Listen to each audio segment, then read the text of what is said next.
இன்றைக்கி வந்து இந்த கோஸில் வந்து நம்ம சாத்துக்கு தொட்டுக்கிற மாதிரியும் அதே மாதிரி டிஃபனுக்கு கொடுத்து அனுப்புகிற மாதிரியும் ஒரு கொஜ்ஜு மாதிரி பண்ணலான்னு இருக்கேன். இந்த கோஸை வந்து நல்லா உப்பில் போட்டு நல்லா அலமின்ட்டு இந்த மாதிரி கொஞ்சோண்டு ஜலம் அந்த கல்ச்சட்டியில் வச்சு இதை போட்டு வேக வைக்கிறேன். நல்லா உப்பு போட்டு வேகட்டும். வெந்ததுக்கப்புறம் நான் காமிக்கிறேன். பருப்பு தோரம்பருப்பு இல்லை பைத்தம்பருப்பு எதுனா போட்டுக்கலாம். இது ரெண்டுத்துக்கும் யூஸ் பண்ணுறதுனால நான் வந்து தோரம்பருப்பே வேக வச்சு வச்சுருக்கேன். இந்த கொஜ்ஜு வந்து பச்சை மிளகா குழம்பு வைக்கலான் இருக்கேன் இன்றைக்கி. அந்த பச்சை மிளகா குழம்புக்கும் நல்லாயிருக்கும், மத்தியானம் டிஃபனுக்கு வந்து சப்பாத்திக்கும் நல்லாயிருக்கும். அதுமாரி 2 2 in 1 யூஸ் ஆகுன்ற மாதிரி அதாவது பண்ணி காமிக்கலான்னு நினச்சேன் உங்களுக்கு. இப்போ கோஸை வந்து நறுக்கி போட்டு உப்பு போட்டிருக்கேன். வேகட்டும், ஒரு 10 நிமிஷம் ஆகும். வேகட்டும். வெந்ததுக்கப்புறம் நான் காமிக்கிறேன். இப்போ கோஸ் வெந்துடுத்து. இப்போ இந்த வேக வச்ச தோரம்பருப்பை போடும்.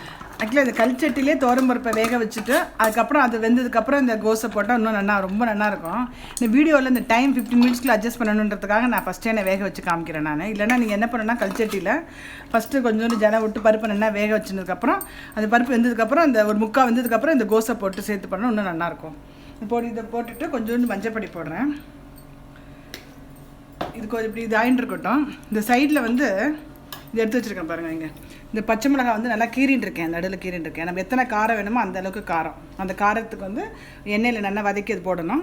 அதுக்கப்புறம் வந்து கொஞ்சோண்டு கடுகு போட்டுட்டு இந்த இஞ்சி சீச்சி வச்சுருக்கேன். இஞ்சி கொஞ்சம் முந்திரி பருப்பு இது ரெண்டுத்தையும் இது பண்ணி போடணும். அப்புறம் கருவேப்பிலை போடணும். அப்புறம் இறக்கி வச்சதுக்கப்புறம் கொஞ்சோண்டு எலுமிச்சை வந்து பிழியணும்.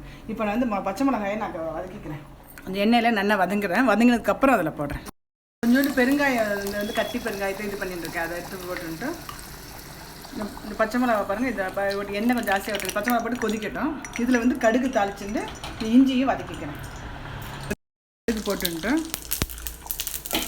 இந்த இஞ்சி சீச்சி வச்சுருக்கேன். இஞ்சி அது கொஞ்சம் முந்திரி பருப்பு கொஞ்சோண்டு பொடி பொடியாக கட் பண்ணி வச்சுருக்கேன். முந்திரி பருப்பு போட்டு கொஞ்சோண்டு கருவேப்பிலை கொத்தமல்லி போடணும். கடுகு இஞ்சி போட்டிருக்கேன், கொஞ்சோண்டு முந்திரி பருப்பு. இப்போ இந்த கருவேப்பிலையும் போட்டு ஆஃப் பண்ணிடுறேன். இந்த கொதிச்சுட்டு இருக்கு இல்லையா, அதில் விட்டுறேங்க. அடுப்பு ஆஃப் பண்ணிடுறேன். கொஞ்சம் ஒரு 10 நிமிஷம் கழிச்சு இந்த எலுமிச்சம் ஒரு 10 நிமிஷத்தை புழிஞ்சு விட்றேங்க.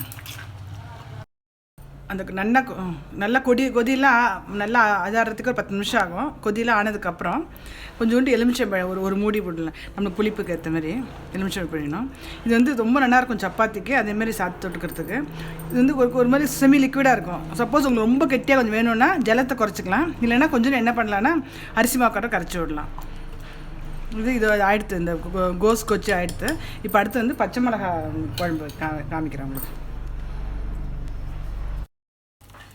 இது பச்சை மிளகா குழம்புக்கு கொஞ்சம் பார்த்தா புளி மிளகா மாதிரி தான். ஆனால் நல்லா மசிச்சதுனால உங்களுக்கு வந்து குழம்பு மாதிரி இருக்கும் நல்லா பார்க்குறதுக்கு. என்னென்னா இப்போ எவ்வளோ காரம் வேணுமோ ஒரு 8 மிளகா எடுத்துட்டுருக்கேன். அது கொஞ்சம் கட் பண்ணிட்டுருக்கேன். ஒரு நெல்லிக்காய் அளவுக்கு வந்து புளி ஊற வச்சுருக்கேன். இது பண்ணணும் உங்களுக்கு காமிக்கிறதுக்காக ஊற வச்சுருக்கேன். அப்புறம் வந்து ஒரு 1/2 டீஸ்பூன் வந்து வெந்தயம், 1/2 டீஸ்பூன் பெருங்காய பவுடர். இது ரெண்டுக்கும் நல்லா வறுத்துக்கணும். எண்ணெய் விடாமல் வறுத்துன்ட்டு பொடி பண்ணணும். அப்புறம் கொஞ்சம் வந்து நாட்டு சக்கரை எடுத்துருக்கேன், இல்லை வெல்லம். இப்போ அடுப்பில் என்ன பண்ணணும்னா நல்லெண்ணெய் விட்டுக்கலாம். இந்த நல்லெண்ணெய் விட்டுன்ட்டு இந்த பச்சை மிளகாய் நல்லா வதக்கிக்கணும். இந்த நல்லா வதங்கட்டும். வதங்கினதுக்கப்புறம் கொஞ்சம் புளி ஜலம் விட்டு வேக வைப்பேன். வேக வச்சதுக்கப்புறம் நல்லா மசிச்சிடுவேன். கொஞ்சம் வதங்கிட்டு புளி ஜலம் ஃபுல்லாக விட வேண்டாம், கொஞ்சம் அது வேகிற அளவுக்கு கொஞ்சம் விட்டுடலாம் போதும். இது நல்லா கொஞ்சம் வேகட்டும். மிச்ச புளி ஜலத்தை அப்படியே வச்சுருக்கேன், அப்புறமா விடலாம். வெந்ததுக்கப்புறம் நல்லா மசிச்சுக்கணும். அது வெந்ததுக்கப்புறம் மசிச்சதுக்கப்புறம் காமிக்கிறேன் உங்களுக்கு. இந்த பெருங்காயத்தையும் இந்த வெந்தயத்தையும் நல்லா வறுத்துக்கிறேன். ஆக்சுவலாக எண்ணெய் விடாமல் வறுத்தா நல்லது, மிக்சியில் ஒட்டாமல் இருக்கும். கொஞ்சம் எண்ணெய் இருக்குது பரவாயில்ல, அலம வேண்டாம்னு அதிலே போடுறேன் நான். இது ரெண்டுத்தையும் நல்லா வறுத்துட்டு பொடி பண்ணிக்கிறேன்.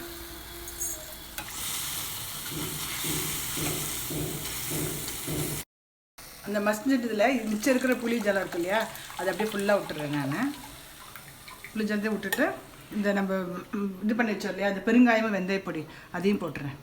போட்டு கொஞ்சம் மஞ்சப்பொடி உப்பு போடுறேன்.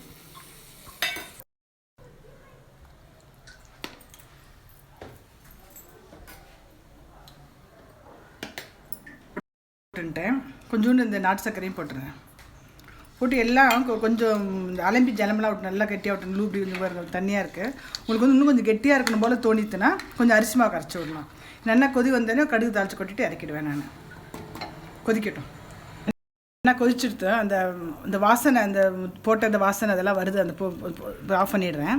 ஆஃப் பண்ணிவிட்டு கொஞ்சம் கடுகு தாளிச்சு கொட்டினா போகிறோம். அப்புறம் இந்த இதில் இருக்குது. சப்போஸ் உங்களுக்கு வந்து இன்னும் கொஞ்சம் கெட்டியாக வேணும் அப்படின்னு தோணித்துன்னா கொஞ்சம் நீங்கள் அரிசி மாவு கரைச்சி விட்டுக்கலாம். அப்புறம் மேலாக கடுகு வந்து நல்லெண்ணெயிலே தாளிச்சு விட்டுருங்க. இது ஆயிடுத்து. பச்சை மிளகாய் குழம்பும் அந்த முட்டைக்கோஸ் வந்து போட்டு கொஜ்ஜு இது ரெண்டும்